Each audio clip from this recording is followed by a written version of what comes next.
Good morning, everybody. Welcome to this edition of the Weekend Wrap Up. It is May the 24th. All day long, Josh. All day long. William Blevins. Is that That's your me. name That's now? what I hear. That's Okay. that's what I read in the All right. paper. It's Yeah, in the paper. it's It must changed be your true, name, and so. we didn't know that. Yeah. So, I'm glad to have read that, and now I'm up to date on that. Yeah. And I'll leave you alone. That's my last statement on that.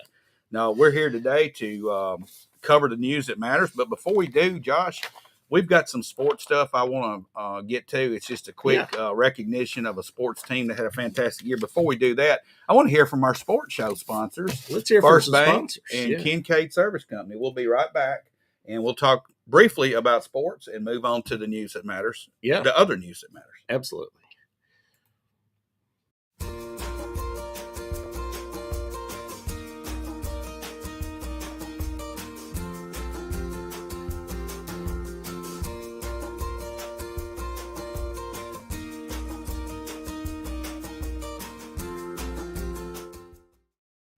Kincaid Service Company is a locally owned family business that has proudly served the Middle Tennessee area since 1934. We have a wide selection of furniture, appliances, electronics, and mattresses for every budget and design taste. We carry the brands that you know and trust, so you're sure to find exactly what you're looking for. Need financing? We have you covered. With our service department, you can rest assured that we will take care of you after the purchase. Visit our Shelbyville store at 400 Madison Street. Josh, a little follow-up on that commercial. Yeah. I called Kincaid Service Company this week. I got a problem with my dryer. It was a Speed Queen dryer, I believe, that I got from them. Boy, they got there and got that thing fixed just like that. And you're drying clothes again. I'm drying clothes. Well, that's good. You didn't want to wear this shirt this morning because of Kincaid Service Company. You didn't have to go to laundromat this week. Exactly. So that was good. Didn't have to do that. Yeah. Now, we want to follow up on a sports story that we covered a little bit last week on the sports show, the Bedford County Sports Live show. But the community girls softball team made it to the state tournament, and they started playing on Wednesday. All right. And Wednesday, they faced Kingston in their first game, and they won 4-1, and they advanced to play Liberty Creek, which was on Wednesday at 5 p.m. later that day. Yeah. Liberty Creek was a fantastic team. They beat the girls 7-0, and then they Thursday morning had to get up early and go play Westview, and they beat Westview 3-2. So they came out of the losers bracket and had to play Liberty Creek again. Same team. Same team at 11 o'clock. Back-to-back games. Ooh. Tough. Got beat 12-1 and was put out of the tournament, but they had a fantastic year. They made it deep into this bracket, out of the losers bracket. They had 2 wins there. Finished the season 30-5, and we want to congratulate the the community high school girls softball team. Coach Cam Farrell, he was on a couple weeks ago, and we want to congratulate them on a fantastic year once again. And that's our sports story for today. That's a great season. Yeah, we didn't have anybody outside Bedford County go that far into state tournaments. We do have a young lady playing tennis from Shelbyville Central. We're waiting to hear some results on that, and they might already be in, and I'll make a post on that on Bedford County Sports. But before we jump into the weekend wrap-up news, Josh, let's hear from those sponsors. Let's hear from the new sponsors, and then we'll jump into the week. We had a lot going on. Exactly. We'll be right back. Get the results you want with the personalized service you deserve at Dennis Young Insurance Agency. As a local independent agency, we offer coverage from several different companies, including Erie. So whether it's auto, home, life, personal, or business, we can find the right coverage to meet your unique insurance needs. And with a rate lock advantage, your rates won't go up as long as you do not change drivers, autos, or addresses. Contact us at Dennis Young Insurance Agency, insuring Shelbyville and surrounding areas since 1988.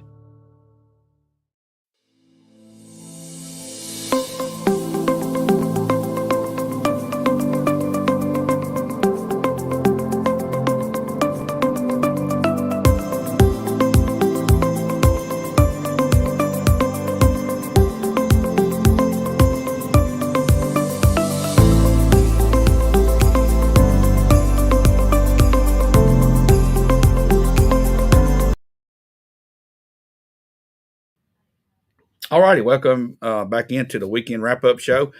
Josh, I know you got a pretty long list of stuff here to go down. Before we jump into this, there's some breaking news that happened yesterday. Yep, late yesterday. Our carnival that's in town out on the parking lot of this big storage unit next to Sonic on Madison Street. Yeah, there was a threat made on Snapchat. And this ties back to the incident that happened last year where there was actual gunfire, shooting, yeah, and a gentleman was struck. And it was non-life threatening, but he was struck by one of the stray bullets, I believe. This Snapchat threat was acted on by the Shelbyville Police Department, and an arrest was made on a juvenile. So this is 2 instances in a row at the carnival. And a lot of people are talking about this on Facebook and other Instagram and so forth. And as a resident of Shelbyville, it seems like there's a little bit of danger associated with events like this when you've got older teenagers mixing with younger kids. Now, I see a carnival as a place for the family to go and their young kids, maybe from age 5, 6, 7, 8, 9, 10, in that range, go have fun at the carnival. But then we've got the teens, okay, the 13 unattended by parents going to that same event, and some of them get a little bit aggressive, I guess you would call. So this is 2 years in a row, Josh. What in the world can we do to make this a safe place? Yeah. Was there options that we might have? Yeah. I think we need to have, and I don't know, I would assume we've already put additional officers there from either the sheriff's office or the city police. And I think they have the option. The carnival themselves have the option. Our city police department you can hire off-duty officers by the hour. And so is the sheriff's department. Yeah. So I think they maybe, depending on the size of the event, we should possibly be requiring them to actually do that to a certain extent so that we don't have to commit city resources and, taxpayer dollars to fund their private event like that. Yeah. So, but it just goes to show our society today, 15, 16, 17-year-olds unattended by parents, getting in some mischief and it's not mischief. It actually turning into a little violent activity here. And that's not good. It's not a good look. I hope just a reflection of where we're at overall. Yeah. Sad situation. Sad. All right, Josh, back to your list. I just wanted to briefly talk about that. The week that just happened was, in my world, it was a busy week. I counted this morning. I did 13 meetings this week and 3 breakfasts. 13 meetings? 13 and 3 breakfasts. So it was a full week. The first meeting we're going to talk about was Tuesday. I went to the Cooper Steel, hosted the two rounds of the TIP strategies out of Austin, Texas, their workshop. They were back in. They came in a few months ago, and they've been working on a 50-year plan for Shelbyville and Bedford County for how we can deal with the growth that's coming and how we can steer things, hopefully, in the right direction. They had some interesting charts that they brought. Population growth, the last 50 years of Shelbyville, Bedford County. How much do you figure we've grown in 50 years? Okay, I'll tell you exactly how much we've grown in 50 years. We have doubled in size, a little bit more than doubled. You are correct. Yeah, it was about 111%, I think was the number they had. Because I know when I was born, the city of Shelbyville had about 10,100 or so. Right. And I remember it was the population was growing, and by the time I was probably 10, 11 years old, we were up to 12,000, 13,000 range, and it's been steadily climbing. And it keeps growing. And they had a chart comparing us to the metro areas around here, which was, I think they measured Nashville, Chattanooga, and maybe Huntsville.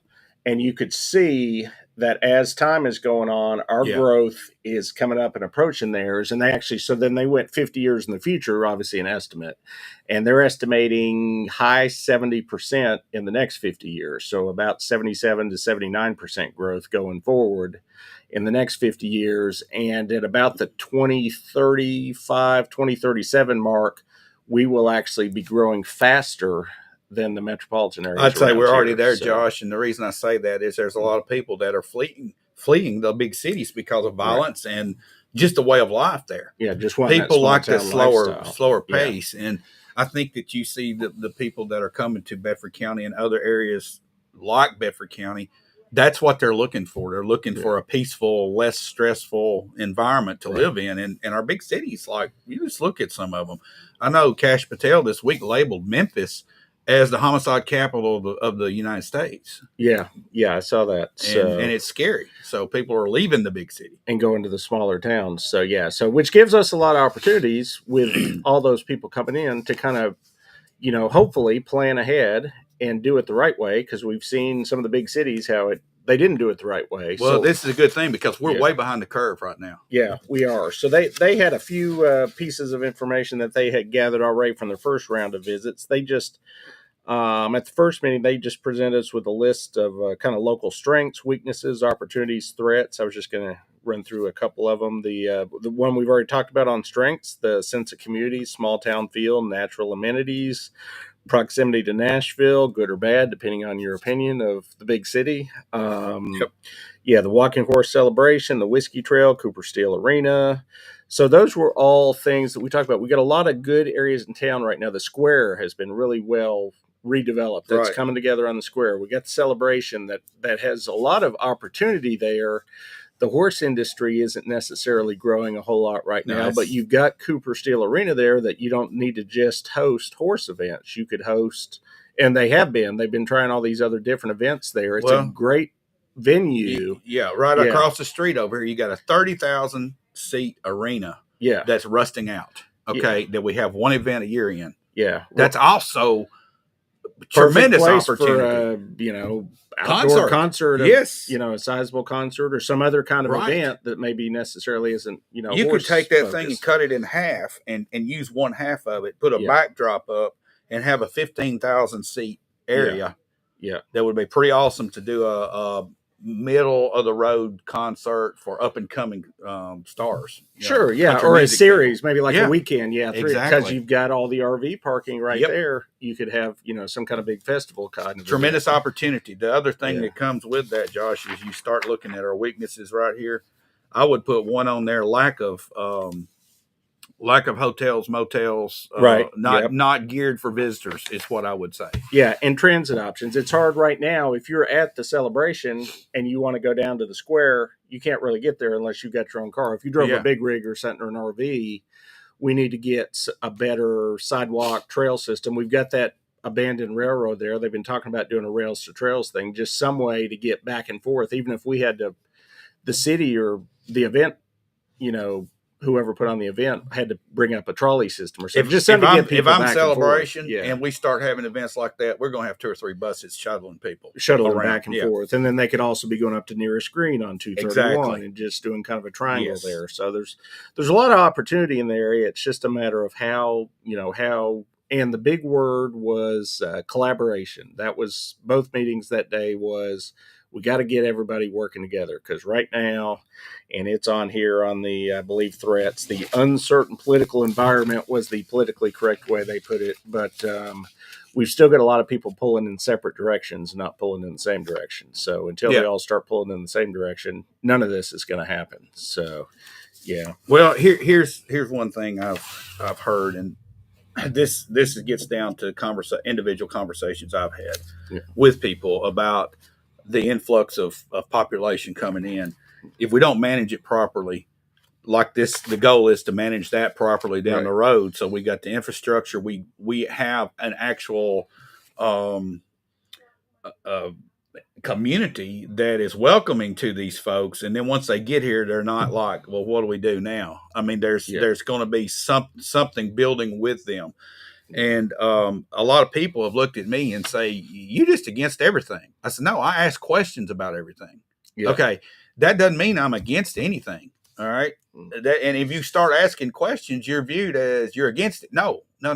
Questions, I think, get people thinking outside the box. Yeah. And I hope that this group continues to toss out questions to discuss in an open way to where, in the end, some good decisions will be made. Yeah. So that's the goal, I'm sure. That's the goal. And I think they're still looking at, they'll still be back in a few more months. And hopefully at some point, the goal is they'll have a big report based on all these meetings and all the data and everything they've gathered. And then there'll be a bigger public rollout of some kind of event to go with this, to kind of just, present it to everybody, where it's just open to the public. People can come in and ask questions, start these conversations, and then hopefully not just take this book and sit on a shelf somewhere and not do anything with it, but actually act on some of the suggestions. Well, I've got a question. And has there been an isolation or a narrowing down of our greatest asset? Or is it just a list? Has it said this is our number one thing? There was a little more at this meeting. They did a back and forth. They actually had a neat app, I guess it was. Actually, I don't know what it was. It was more like a website, but they had a big screen in there, and they asked a series of questions like that, rating and priority different things. And everybody that was there, the 40 or 50 people, were able to get on a website, put their answer in, and immediately showed up on the screen, rankings, and then we were able to have conversations back and forth on what was. So there will be that. There will be. It's not been unveiled yet. That'll all be in the final. Yeah. Well, I'm gonna take a little hint right here that I've seen. Cooper Steel has spent a lot of money right over here at the Celebration Grounds. Oh yeah, revamping the Cooper Steel Arena, which gets attractions here. Yeah. And I don't think that's done yet. I think there's other stuff going on with that. Right. To me, I think Gary at Cooper Steel, in his mind, has looked at that and said, that's our number one drawing card, and that's where I'm spending my money.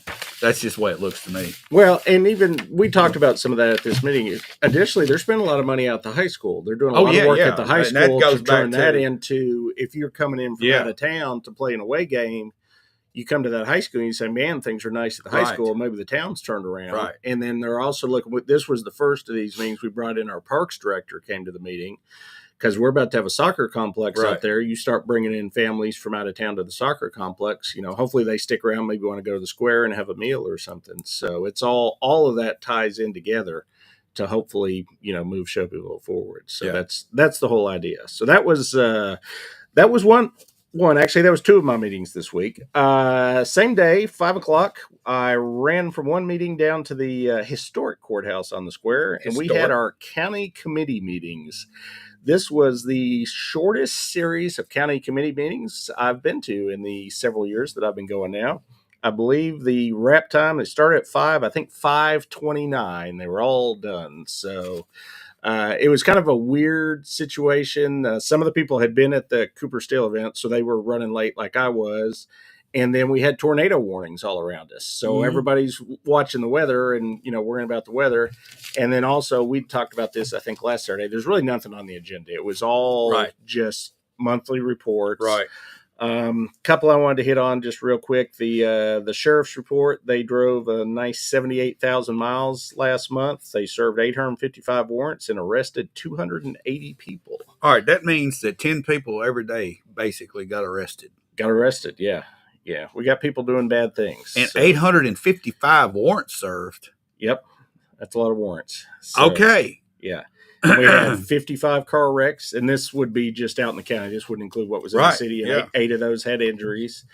There was nobody there to present from EMA because we were in the middle of tornado warnings. They were actually manning tornado shelters. So, but on their written report, they say on the radio system that we've been covering, they're continuing to work with TACAN. Mobile installations are continuing, but most importantly, the electrical and the tower work is completed.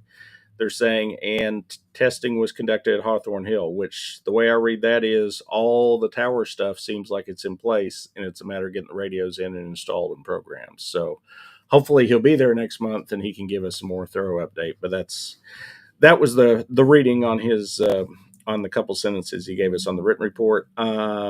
Interesting note on the probation report. Have you seen the little drive-through? It's the little bank. Old bank. It's got to be the only one in the world where you can do drive-through probation. It's the only one in the world. Drive-through probation center. They also have drug testing. I mean, it's a whole probation center there. It's only open on Friday, but there are equal to or more people reporting at the drive-through than the entire rest of the week at the main probation reporting center. That should send a message to us. Yeah. All these buildings and all these offices that we have set up to do administrative work. Yeah. Like our go getting our renewals, paying our property taxes, all these things, it could be automated and have drive-throughs. If you put them in a little drive-through thing, You're people, gonna people just will drive come. them through. Yeah. People love convenience. So Yeah. people love convenience. And then real quick, I wanted to touch on one. Actually, it was so stormy that the internet went out at the building as we were ending the second committee meeting. So the third committee meeting didn't make it online at all. Other than the 10 to 15 of us in the room, nobody else knows what went on at that meeting. I can tell you it wasn't that exciting. Okay. But I'm going to present the IT monthly report that was presented at that meeting that nobody got to hear. Just a couple big items on there was the Bedford County received a big local cybersecurity grant. This was $49,200, and this is going to be used for critical infrastructure, cybersecurity kind of things. So I should know more about those, but I'm not. I'm not super big on cybersecurity. Don't know a whole lot about it, but we need it. I know people get hacked a lot, and we don't want to. Is there any updates on the tablets for our commissioners? That's on here. We'll get there. Let's get there. Okay. I'm just anxious about that. It's on here. Right. Let's go. The next one I think is going to be the one you're most excited about.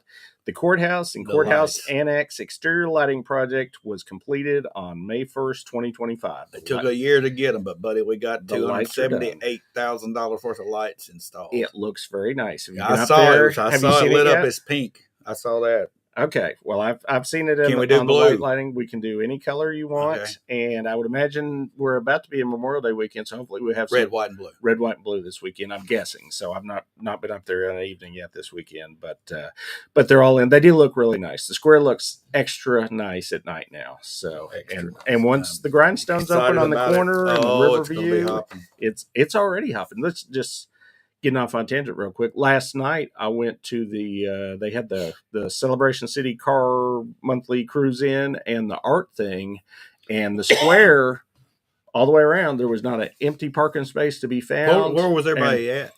People were parked down below the courthouse annex. The city hall parking lot was filling up. What were they doing? What were they doing? What was it for? It was for the cruise in, looking at the cars, the classic cars, and then you had the arts crawl on the outside side. Were there any businesses open? Yeah, the normal evening ones like Pope's would have been open. Oh, the popcorn stand was open.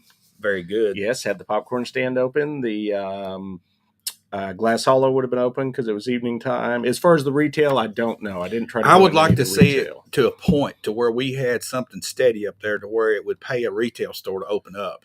I think they might open for this because wouldn't this have been fourth Friday? Some of them stay open late for this particular event.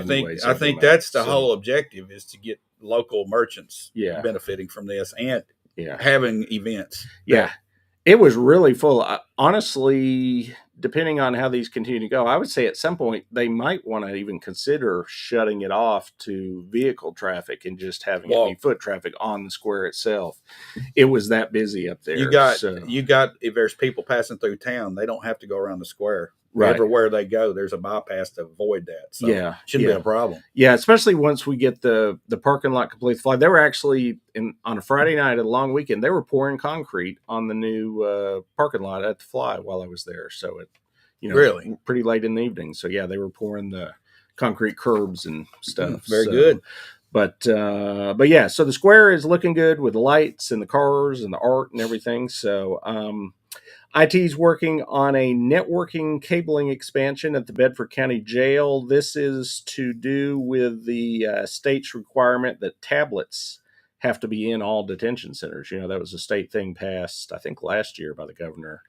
So, but in order to do that, they have to have Wi-Fi across the jail, so they're having to rewire things. So, and then County Commissioner Electronics. The IT department configured and designated Dell 2-in-1 tablets for use by the Bedford County Board of Commissioners. Those were actually sitting on their desks at the most recent commission meeting. They weren't able to use them or turn them on. They were just there so they could see that they were there. They do now have tablets, and they will be setting up the software on those. And before too long, will be fancy, and you can hit your tablet to vote. That's what I'm waiting for. And then it'll vote show up like on Congress. The screen. All right. Yeah. And that way it's all simultaneously. Yep. It'll show up on the screen. That first guy voting don't have pressure on him no more. It's just everybody going at once. Everybody goes at the same time. Interesting to watch. That's the idea. So I bet the votes are a little different now that we see that. I don't know. That will be interesting to see if that Bet makes they a are. difference in the vote Yep. vote count. Yep. So, and then last from County IT Department help desk tickets, they recorded 162 help desk tickets over the last month, which just is another way showing that IT is a big department and a lot going on there. So, I mean, everything revolves around electronics at this point in IT. In the It seems that way. yeah, so even at county government, I mean, they're doing stuff. I know they got stuff at the court all the time, and then, all over the different county departments. So that was it, though, for county committee meetings. There was nothing voted on that I think is going to be controversial, or because really there's nothing voted on except accepting the reports, monthly reports. Yep. So yeah, the big thing going on in the county, and we'll talk about it in the upcoming week, is they're the same way the city is. They're in budget mode. Right. So they're worried about the budget, and these other committees just kind of move along until we get through the budget. So Thursday evening, city planning committee, I'm on that one. We had a couple interesting items. There was a rezoning request. It was at 811 West Lane Street. It's a weird commercial industrial lot. It has zero road frontage. It comes to a point on the front on West Right. Lane Street, and then the back end of it is actually on West Jackson Street. They were trying to get it rezoned to commercial to put like a gas station or convenience store there. We did not approve. Well, we sent an unfavorable recommendation to the city council, Right. because it doesn't meet with the current land use map. It doesn't make sense in that space. And honestly, that lot was a big hot mess of buildings all in setbacks and stuff that never should have been approved to begin with. Right. So that went nowhere. We did send favorable recommendations on a small rezoning on Eagle Boulevard. It's just a lot that Cooper Steel bought that they're going to combine into their existing lots just to expand the space they have there. And then the big one was like about 30 acres on the side of 231 next to the airport. That's where MTSU is going. That was honestly just a mistake that was made when it was annexed into the city. They annexed it in under the wrong zoning to where MTSU couldn't build on it, so they had to rezone it so that they can start construction. So we did approve a couple plats, which was a couple phases of the preserve at Lexington Cove. That is the new subdivision coming in behind Piggly Wiggly. And then one building of townhomes on Horse Mountain Road. That's some existing townhomes behind the park. They're just moving on to the next building in that. So the controversial one that, at least for the developer that was there is a piece of property on McDale Lane, just off 231, and it got approved for a subdivision back in 2019. Right. They made some changes to the design and got it reapproved in 2021. When you get a subdivision approved, you have 3 years of what are called vested rights, which Right. is in those 3 years, any point in those 3 years, as long as you start on it, you can build it at the standards of when it was approved, which would have been the 2019 standards. The developer did not do any building in that correct time period. He didn't do anything with it. It's just sat there as grass. So he came to the planning commission and asked if we would grant him an extension of his vested rights, which would have then allowed him to build this subdivision under old 2019 standards. And the vote was to deny that extension because the way that it looked in 2019, which made sense to somebody in 2019, does not fit with what's going on in that area currently. So we turned that down. He wasn't happy, but we're not, I mean, we care about the developer, but we care more about what's going forward for the city. And it wasn't right for that area. It would have it actually allowed a line of houses with driveways coming out onto McDale Lane. And if you know what all's coming to can't do Fairfield that. Pike and McDale, Yeah. It just doesn't make sense. it didn't make good traffic sense. Those houses should have had an entrance to the subdivision, and then all of those houses should have fed to internal roads. These are the things that go into the planning for the future. You Yeah. got to look past today. Yeah. And it sounds like you guys are starting to take a forward look Right. rather than just in the moment. Yeah. And honestly, our planning director said this would have been turned down even back in 2019. It slipped through the cracks. Somehow it didn't get to a pre-planning meeting, and the city engineer never looked at it. and somebody went ahead and approved it anyways. It's something to do with a transition between planning directors or something. It slipped through, Well, and fortunately, it got caught now rather than Yeah. getting billed. that But that type of stuff cannot happen going forward. no, that's not. Yeah, that was not good. So we caught it, but it's still just barely dodged the bullet on that. The big meeting that I went to, the longest one this week, anyways, by time spent, we had a almost 5-hour city budget meeting on Friday. It was on YouTube. If you want to waste 5 hours of your day, you can watch it all. Josh. So, I really tried. yeah, it's we're going to give you the much condensed Cliff Notes version. The one item that pretty much everybody in the city, most people could listen to this and not care about the rest of it, which is your property tax is not going up in the city. All right. $1.48 is the property tax rate. For every penny, what does that equal in revenue for your budget? $80? No. It is. I don't want to give the wrong number. 80,000. I mean, No. It's like 50,000, I believe. 50,000, not 80,000, but 50 No. $58,565 per penny. Of Okay. property All right. tax. Okay. Yeah.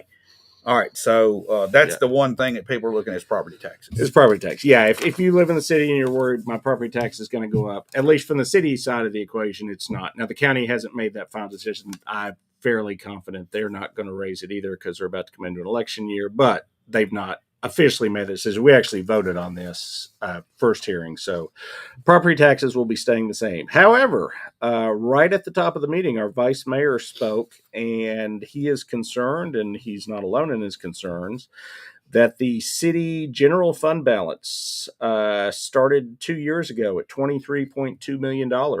It is projected to end the current budget year at $16.8 million.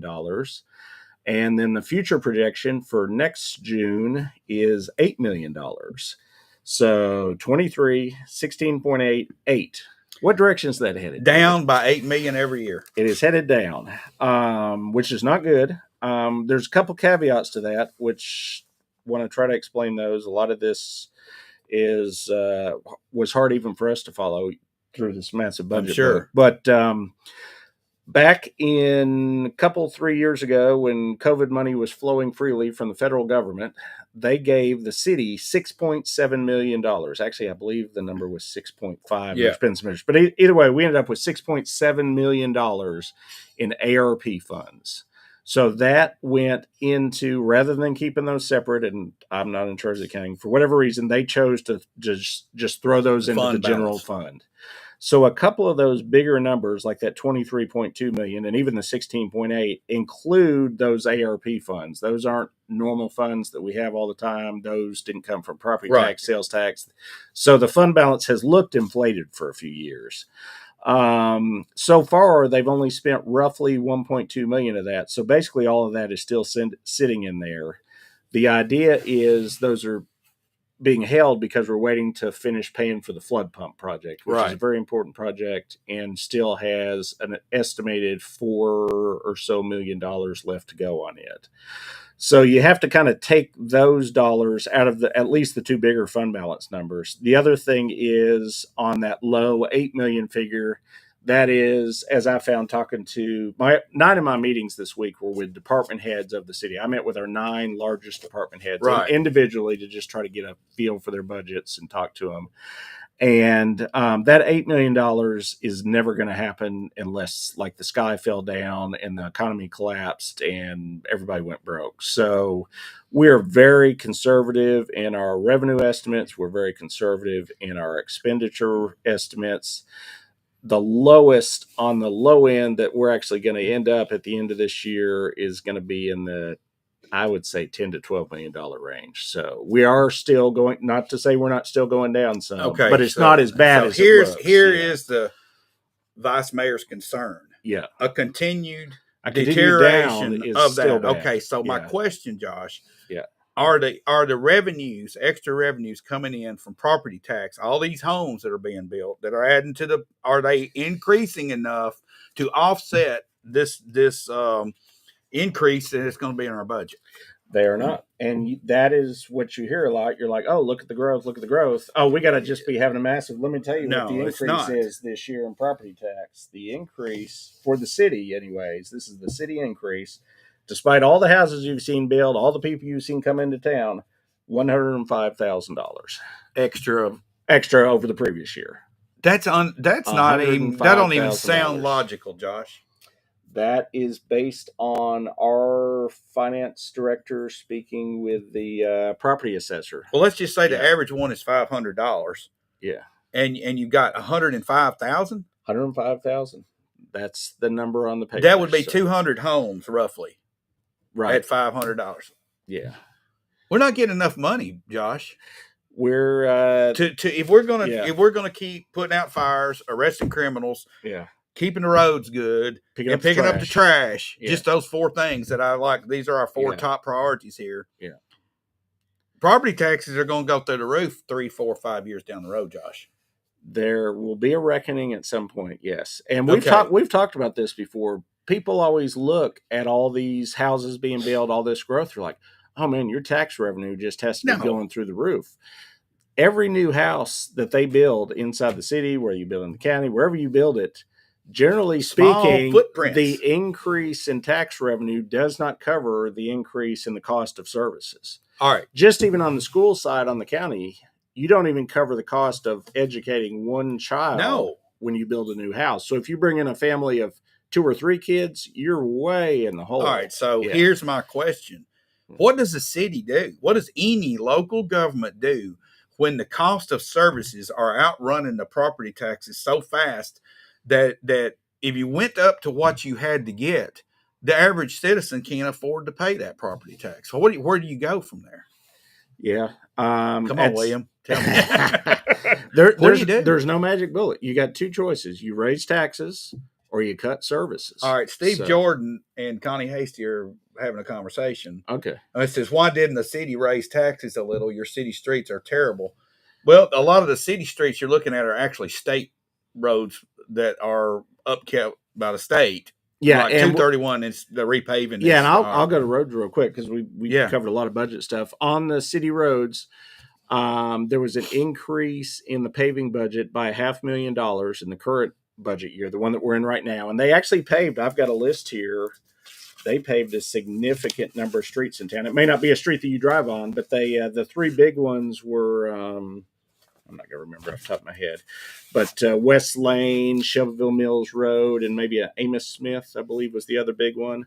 But I've got a stack here. I think there were actually 14 or 15 roads in the city that were paved by raising the amount that we're Right. spending on paving. So in the upcoming budget, currently we're going to hold it at $1.1 million for paving, but there was some changes in state law which are going to allow us, if we do a special census, it's going to allow us to use those new census numbers to both the some of the gas funding we get and also some sales tax funding we get is based on population numbers.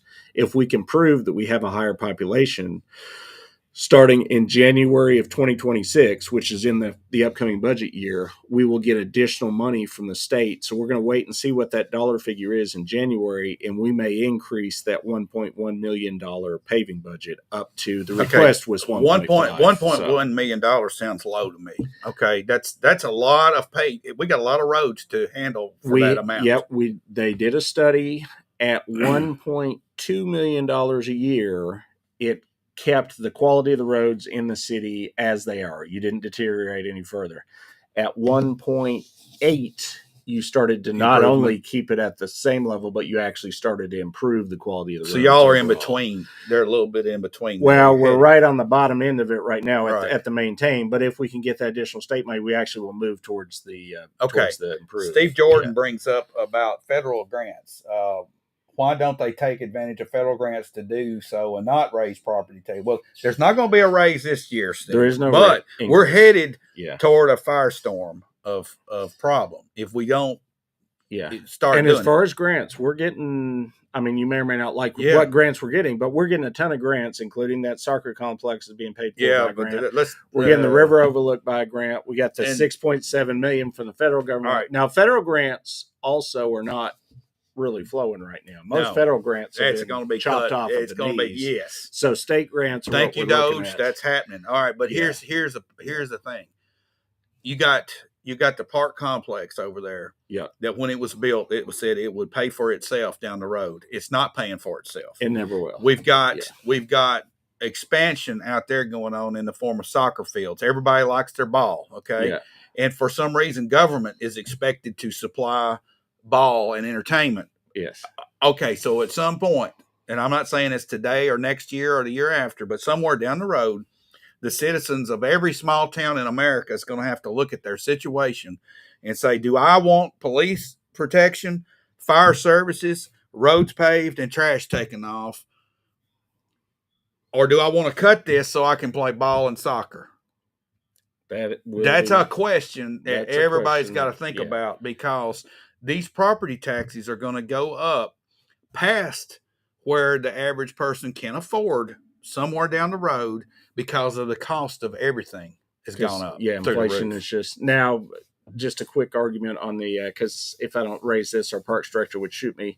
On the park side of things, which you're right, the parks will never pay for itself out of just their fees and whatnot.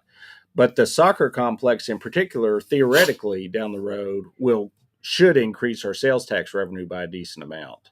So that's supposed to bring in people from out of town to eat at Chick-fil-A to pay sales taxes.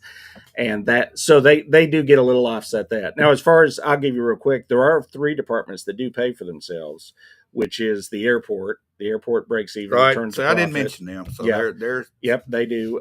Codes pays for itself. They bring in enough fees. They actually cover all their expenses and planning. So, yeah. okay. So, That's stuff right there that's kind of a wash for us. yeah, those actually, But the big four, the big 4, to me, you're never going to make money. And then on that. entertainment. Okay. Yeah. I think you're going to start seeing cities, Yeah. counties, having to look at trimming some of these things that we've taken for granted. Right. And it can't be police, fire, and roads. Maybe we take care of our own garbage. Can you imagine that? But well, that that's just real another, quick, we'll go down a bad rabbit hole. But garbage could be taken care of by the dreaded garbage fee that you're gonna have to. that got shot down several years ago. And If we want this stuff, we're gonna have to pay for it. yeah, And Connie Hasty brings that up. Yeah. Garbage is one that in a lot of cities you pay a garbage fee, because not besides the manpower to actually run garbage, those trucks are astronomical right now. And a garbage truck doesn't even have the lifespan of a police car right now. I think they told us, we talked about garbage at this meeting, and I think a trash truck has a 5-year lifespan. And Wear and tear is unreal. Is unreal on a trash truck. And a trash truck is like buying a fire engine almost. It's like $400,000 or $500,000 for one. So yeah. So at some point, and nobody wants to hear it, but at some point, trash fee will probably come back into the conversation. It's gonna have to. Yeah. And you remember the last time it happened, was that 3 or 4 years ago? Yes, it was like insane. I think our city manager got run out of town on a rail after that one. I know. So yeah, but that's just, that's one of those things they will have to look at. A couple other things real quick that I wanted to touch on. I dug in because I'm just curious. Our friends, the attorneys up in Nashville, they didn't get their own line item in there. We just had a generic professional fees for everybody under the sun, and I dug into it, and I got somebody on the record saying we're budgeting about $300,000 for our friendly attorneys up in Nashville for this lawsuit for the upcoming budget year. Yep. So, which is kind of what we'd expected. So, Yep. I just wanted to actually have a real number. That's just money out the window, man. Yeah. That's all I'll say. Yeah. Our friend the drone was back up, and I put on my rundown that I think it's killed for a second year, but it's not completely dead. So it's still up for debate if we're getting the drone or not. So we'll discuss. Is that something that could come via grant, but the grant money's closed off? So that's I don't think there's any real grant that we're going to get that under. And that has just not to get into your tariff discussion that you like to have several times. Oh gosh, but the drone, because of what's going on at the federal level, at the bigger level, last year's drone that had it been approved would have been a DJI, which is the big name in drones, right, at $40,000. With the current political climate and this and that, you can't even buy a DJI almost. They're out of stock everywhere. They're not gonna do it until they know what the price is going to be. All right, and this which gets on to the tariff. Which we're trying not to go there. But we are, Josh. But what that forced to on the drone was we had to look at a American company drone and that $40,000 drone suddenly was $70,000. So that's kind of just what happens when these things Yeah. happen up in Washington. They kind of affect us down here in Shelby. Oh, absolutely, it does. Yeah, so it trickles down to us. Yeah, that's almost double, and I'm still not sure which direction. I'm feeling like it might be killed, but they didn't quite kill it at this meeting, so we may still get the drone. We'll see what happens at the follow-up meeting. There are 2 new positions that I personally feel are important that seem like they may not get the 4 votes that they need to get through, which is we badly need to get into GIS in the city. We don't have anybody doing that right now. That is all the mapping that takes place. It involves a number of departments, including the one that I work with a lot, which is planning. Just knowing what zone a piece of property is at in the city. Good luck trying to find it on. We have a GIS zoning map on the city website. It is not up to date. If you get into a property that's been rezoned in the last 2 or 3 years, it's wrong. There's even some property that doesn't even show annexed in the city there yet that's been annexed. You know, it's amazing, so, Josh. We've got all this technology, but in 1955, you could walk up there and look at a map, and there it was. It was hanging on a wall. So, yeah. So now it's all gone to computers. We've got technology that's supposed to make that so much easier, but Yeah. those people somehow got it done on a piece of On a paper, piece of paper. with a pencil. Yeah, they did. So, Golly. so in this case, we don't have a person doing it, so it's not being kept up to date. And then the other big one is, as I've found out in my brief 6 months on the city council, one of the things we get the most complaints and calls about is animal control. Roosters or dogs or you name it, you name an animal, we get calls about it. We sorely need a animal control director. We don't have anybody that's standalone over that department. We have our deputy police chief, Pat Mathis, which does a good enough job for what it is, but he actually is our deputy police chief, so he's supposed to be handling police issues theoretically. So he gets tied up dealing with roosters in the middle of a day that we've got a real police issue. It's not good. So we need to get a animal control director. It was in the budget, but I can tell you from the discussion, it sounded like it might get voted down 3 yes, 4 no. This was just well, the talk. I mean, there was no voting. But here's the thing, Josh. When you start looking at this budget, right, and you start saying we can't afford all this stuff, right, and that was the talk. That's why I think at least one of the council members mentioned, he's like, man, I really want an animal control director, but I don't want to spend the money. Yeah. So, and it's not that he's spending his money. He doesn't want to spend taxpayers' money. Want to spend taxpayers' he don't money. want to raise property taxes. Right. Yeah. That's what it's getting to. Yeah. So that one's going to be an interesting one. It is now another position that was discussed, and we didn't get enough information. This will be coming back at the next meeting. I heard in my meetings with a lot of department heads, we spend a lot of money on contracting out engineering services between 2 or 3 different departments, including public works and planning and whatnot. And if you do the math, it seems like we're past the point that we could just hire a dude. So a good engineer, I was told, and I don't know this, but probably looking at $80,000 to $120,000 a year. We might be spending $150 plus on outside service right now. Yeah, one so time we had a city engineer 25 years ago. Yeah, so they're supposed to run the numbers and get those back to us at our follow-up meeting in June.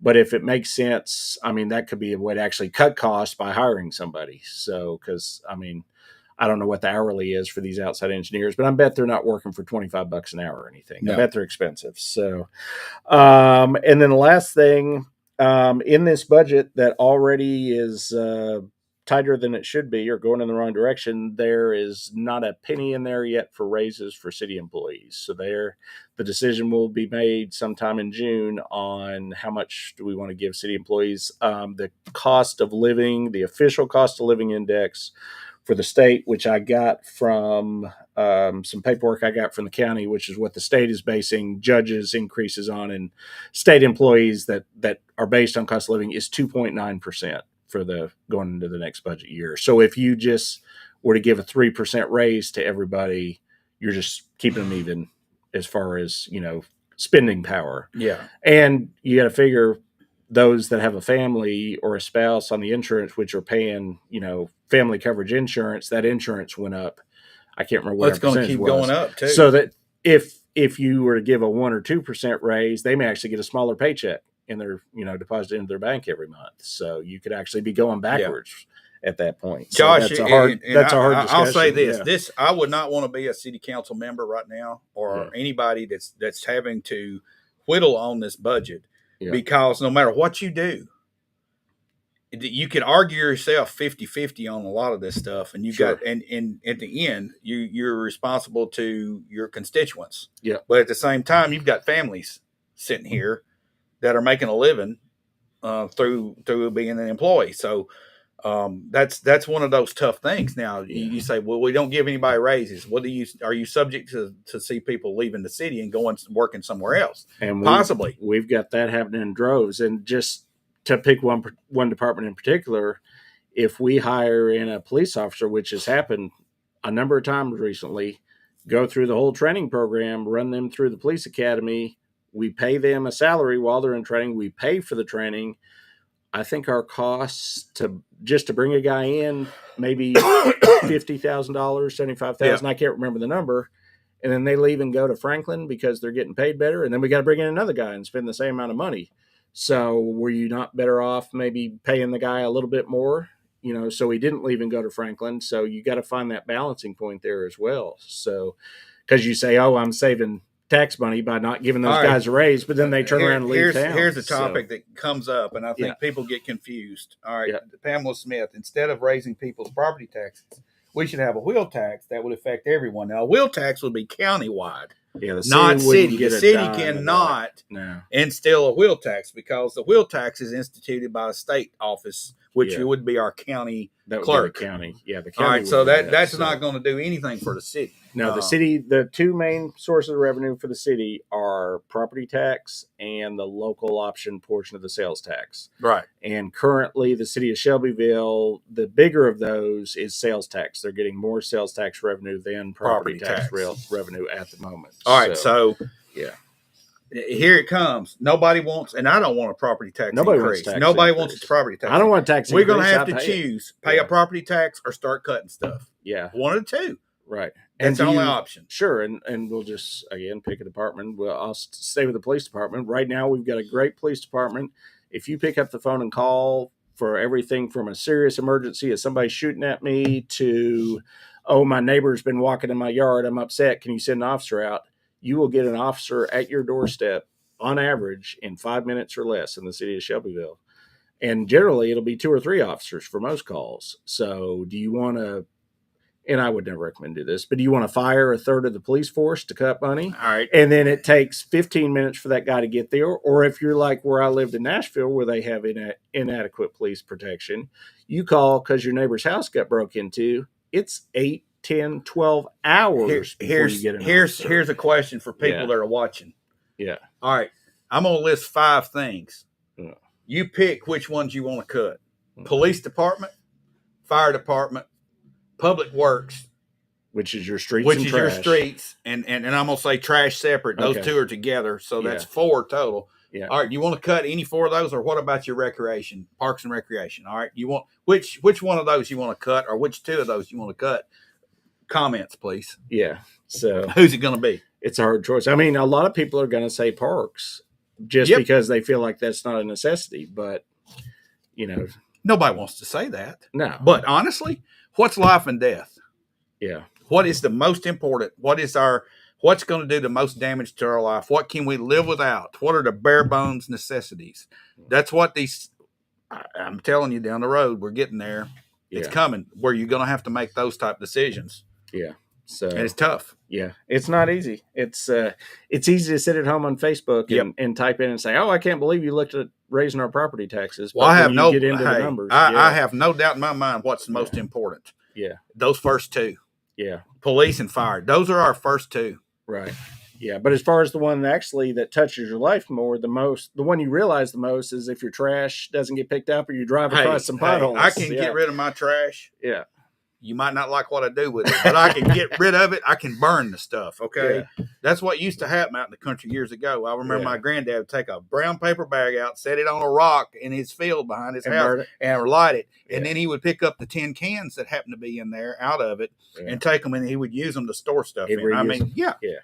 But But anyway, that's off on another Yeah, topic. that's We're, off we're, on we're running tangent, out of but- time here. Yeah, no, that's it. That was my last big meeting of the week. That's all we're going to cover for the week that passed. But we got a few things coming up in the upcoming week. But maybe before we get there, should we hear from our sponsors? Oh, one more absolutely. time? Let's hear So, from Dennis Young and Leverage Power Washing. Get the results you want with the personalized service you deserve at Dennis Young Insurance Agency. As a local independent agency, we offer coverage from several different companies, including Erie. So whether it's auto, home, life, personal, or business, we can find the right coverage to meet your unique insurance needs. And with a rate lock advantage, your rates won't go up as long as you do not change drivers, autos, or addresses. Contact us at Dennis Young Insurance Agency, insuring Shelbyville and surrounding areas since 1988.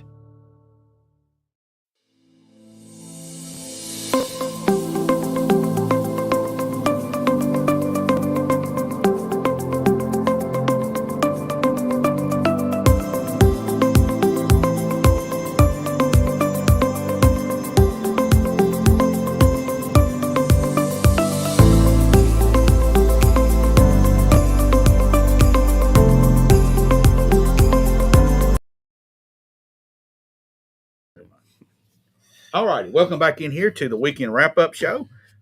Josh, what's coming up this week?